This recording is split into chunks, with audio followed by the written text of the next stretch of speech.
There's a woman hiding somewhere inside my house. I could tell something was wrong with Kate. While the rest of us talked and laughed around the dining table, she seemed distant. Her eyes kept drifting toward the doorway that led to the corridor.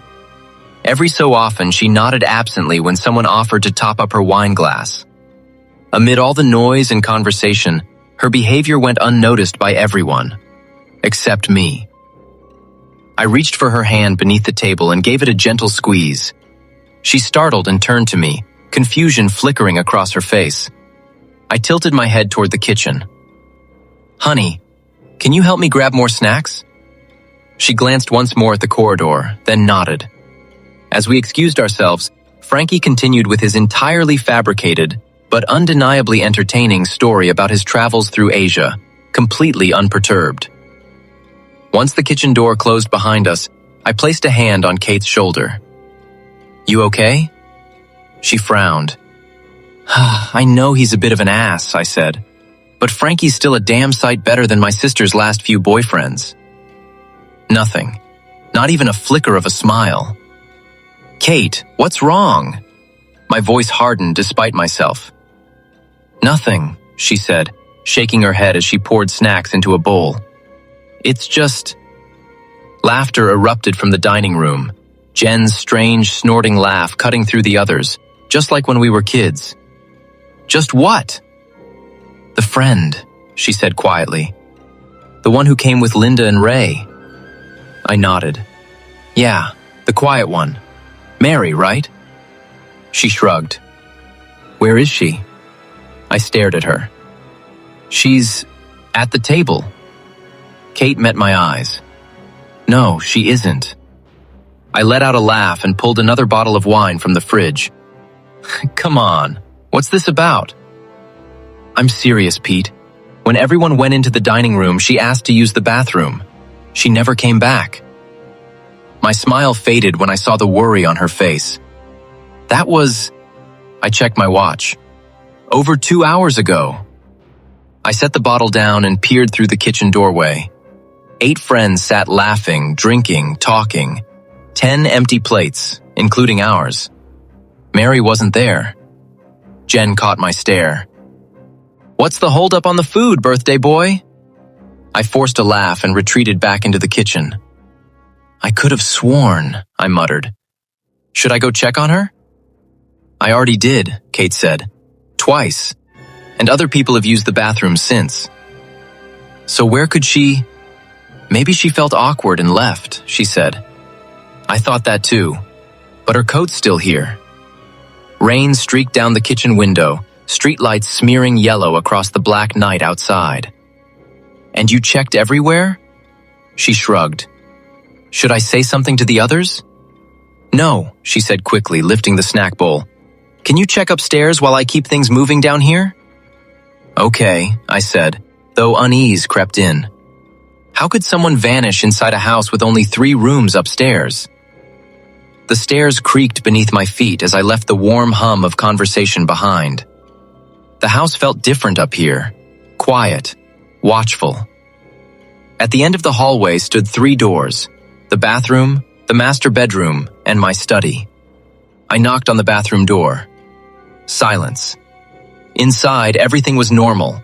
The tub, the shower, the sink with its leaky faucet Kate kept reminding me to fix. The room still smelled faintly of bleach from her anxiety cleaning earlier that day. "Hello?" I called, half joking. Nothing. As I turned to leave, something caught my eye. Scratches in the wooden doorframe. 4 words carved deep into the wood. "Come find me." My instinct was to call out to Kate, but I stopped. She'd worked too hard on tonight. I didn't want to ruin it over some stupid prank. I opened the study. Blue light spilled from the computer screen, stretching long shadows across the room. A space I knew intimately now felt unfamiliar. I flicked on the light. Empty. I reached for the monitor to turn it off, and froze. Tiny letters burned into the screen. "Look closer."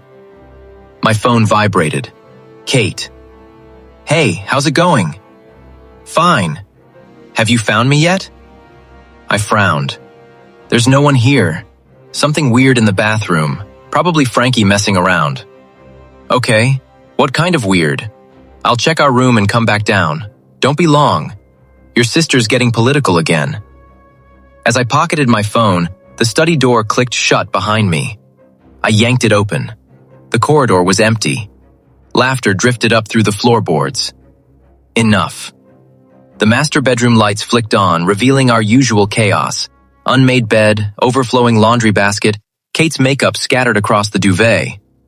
I felt embarrassed imagining a stranger seeing it like this. I scanned the room. Then I saw it. A faint movement beneath the bed. Fabric sliding out of sight. I dropped to the floor. Nothing. My knee throbbed as I stood, cursing myself. Then I noticed the closet door slightly ajar. A sleeve pinched between the frame like a pale tongue. I pulled it open. Nothing. A soft knock behind me. Bottles clattered to the floor. I turned. The bed was occupied. The duvet rose and fell with shallow breaths. Dark hair spilled from beneath the sheets. "Mary?" I croaked. I yanked the covers back. She lay there, giggling softly, staring at the ceiling with a wide, empty smile. "You need to leave," I said.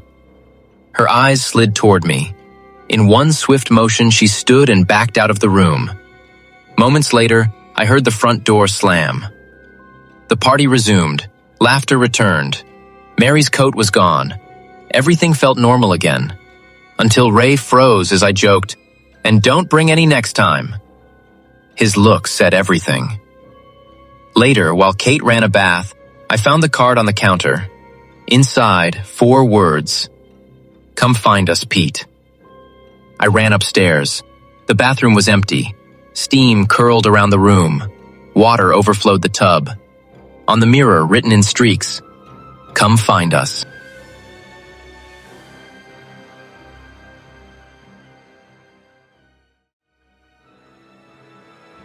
Bell Creek Road barely appears on GPS.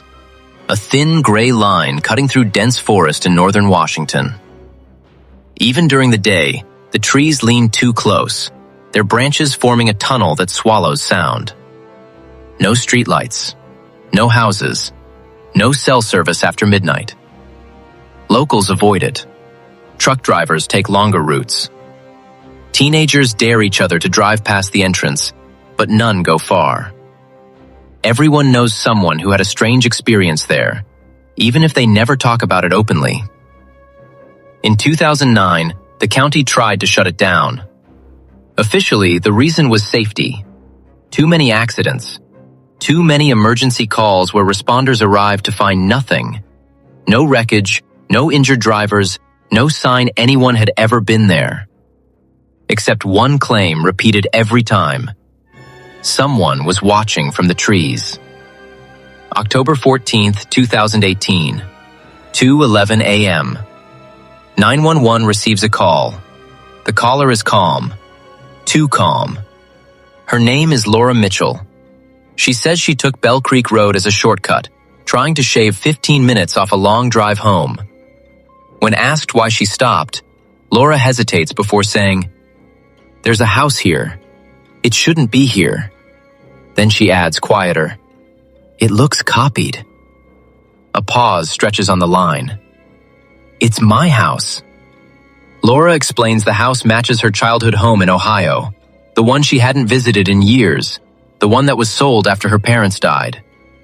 Same porch, same broken step, same cracked window her father never fixed. Even the mailbox, rusted at the bottom, with her last name still printed on it. The dispatcher suggests exhaustion. Long drives can do strange things to the mind. Laura laughs softly, but there's no humor in it. "I can see myself inside." Silence. "That's not me," she says suddenly. "It's wearing my face. But it's standing wrong, like it's learning." Police are dispatched immediately. Laura's breathing changes, growing shallow. The porch light just turned on. She's told to stay calm and drive away. My car won't start. Then a sound comes through the phone. Slow knocking. Not on the car, on the phone. Laura whispers, "It knows I called you." The line stays open for 47 minutes. Laura never screams. She never begs. She only says, "It's copying my voice. It wants me to come inside. It says it's been waiting." When police arrive, there is no house, no car, only trees pressing in from both sides of the road. But the body cam footage shows fresh tire tracks leading off the asphalt and stopping. One officer says he feels watched. Another swears he hears a woman crying somewhere behind him. The footage cuts out for 9 minutes. When it returns, an officer whispers, "That's not a reflection." The video ends. Laura Mitchell is declared missing. 6 months later, her sister opens Laura's storage unit, looking for paperwork. Inside are old VHS tapes. One is unlabeled. It shows Laura's childhood home, but in every shot there is a door that never existed. Behind it, movement. The tape ends with a whisper, "We're almost done copying."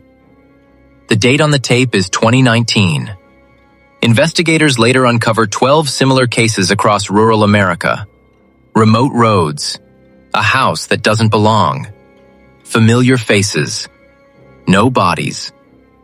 Every victim was returning to a place tied to memory, a childhood home, comfort, identity. Something was learning how to be human. In 2022, an unlisted YouTube video appears. No title, no description.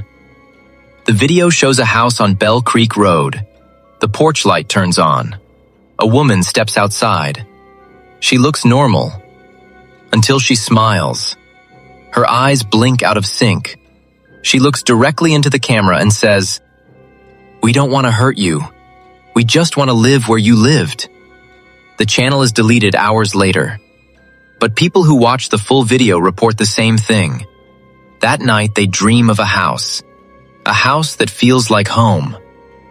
Bell Creek Road is still open, and if you ever see a porch light waiting there, don't stop. Because the house isn't trying to scare you, it's trying to remember you.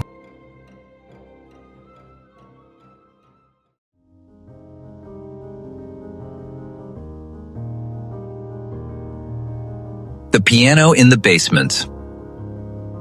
The house was big, way bigger than I needed. And it was cheap. That's why I bought it. I wasn't thinking clearly.